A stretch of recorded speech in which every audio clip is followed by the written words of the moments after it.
કે 10 વર્ષ સુધી અમે વરસાદ ફેંકશું જ નહીં. વાદળોએ શું કર્યું? હડતાલ પાડી કે 10 વર્ષ સુધી અમે વરસશું જ નહીં. એટલે ખેડૂતો તો ચિંતામાં પડી ગયા, કારણ કે વરસાદ આવે તો ખેતી થાય. એટલે ખેડૂતોએ તો ચિંતામાં એના જે ઓજારો હતા, હળ ને પાવડો ને બધું સાચવીને મૂકી દીધા, બાંધીને આમ કે 10 વર્ષ પછી વરસાદ આવશે ત્યારે કામ આવે, એનાથી મૂકી દઈએ. કારણ કે વાદળોએ તો હડતાલ પાડી છે, 10 વર્ષ સુધી વરસાદ આવવાનો નથી. હવે અહીંયા એક ખેડૂત હોય છે, એ વિચારે કે મારે વાદળોએ હડતાલ પાડી તો પાડી, પણ મારે મારું કામ બંધ નથી કરવું, હું તો કરીશ જ. એટલે એ તો હળ લઈ અને ખેતર ખેડવા લાગ્યો. ખેતર ખેડ્યું ને એને ખેતર તૈયાર કર્યું.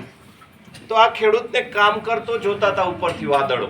તો વાદળોએ આવીને પૂછ્યું કે અલ્યા ખેડૂત, અમે તો 10 વર્ષ સુધી હડતાલ પાડી છે, વરસાદ ફેંકવાના જ નથી, વરસવાના જ નથી, તો તું શા માટે આ કામ કરે, શા માટે ખેતર ખેડ્યું? એટલે ખેડૂતે સરસ જવાબ આપ્યો કે ભાઈ વાદળ, તમે 10 વર્ષ સુધી વરસાદ નહીં ફેંકો એ વાત સાચી, પણ જો હું 10 વર્ષ સુધી કામ જ નહીં કરું તો ક્યાંક ખેતી કરવાનું જ ભૂલી ના જાઉં. જો હું ખેતી કરવાનું 10 વર્ષ સુધી બંધ કરી દઉં તો હું ખેતી કરવાનું ભૂલી ના જાઉં. પછી મને ખેડતા ના આવડે, ખેતરમાં કઈ રીતે કામ કરવાનું બધું હું ભૂલી જાઉં. એટલે ભૂલી ના જાઉં ને એટલે હું ખેતરમાં કામ કરું છું. વાદળોએ ચોંક્યા કે વાત તો સાચી, 10 વર્ષ સુધી આપણે પણ વરસાદ નહીં ફેંકીએ તો ક્યાંક એવું ના થાય કે 10 વર્ષમાં આપણે પણ વરસાદ ફેંકવાનું ભૂલી જઈએ. એટલે વાદળોએ વિચાર્યું ચાલો વરસીએ, નહીં તો ભૂલી જશું. તો વાદળોએ તો વરસાદ ફેંક્યો, અને એમને જે હડતાલ કરી હતી ને કે 10 વર્ષ સુધી વરસાદ નથી ફેંકવો, એની જગ્યાએ વરસાદ ફેંક્યો. પેલા ખેડૂતનું તો ખેતર તૈયાર હતું ખેડીને, એટલે એને તો ખાલી એમાં અનાજ વાવવાનું હતું. એને અનાજ વાવી દીધું, સરસ મજાનો એનો પાક તૈયાર થયો.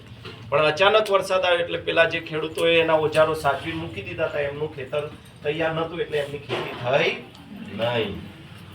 અહીંયા આપણી વાર્તા પૂરી થઈ. પણ આ વાર્તા આપણને શીખ આપે છે કે વિપરીત પરિસ્થિતિ હોય, ખરાબ પરિસ્થિતિ હોય, તોય પણ આપણે જો કામ કરતા રહીએ તો સફળતા જરૂર મળે. સફળતા મેળવવી હોય તો ખરાબ પરિસ્થિતિમાં પણ કામ કરવાનું છોડવું જોઈએ નહીં તો ભૂલી જઈએ. આવી વાર્તા હતી મધુબેનની.